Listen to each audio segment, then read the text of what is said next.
Предъявите документы. Я только приехал. Я еще не сделал документы. Значит, документов нет.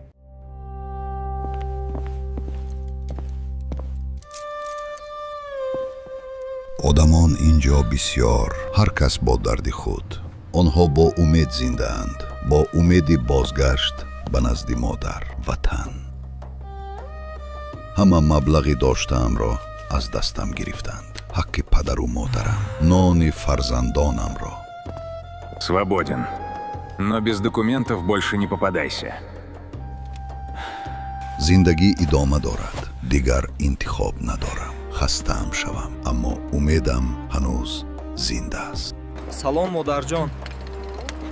Ба падарам расонед, имрӯз маошамро мегирам. Маблағ мефиристам. Барои зимистон либоси гарм харед. Брат, пожалуйста, дайте мою зарплату. Уже 2 месяца я не получаю деньги. Родители, жена и дети ждут. Мне нужно отправить им деньги, прошу вас. Денег нет. Еще раз увижу тебя здесь, депортирую навсегда.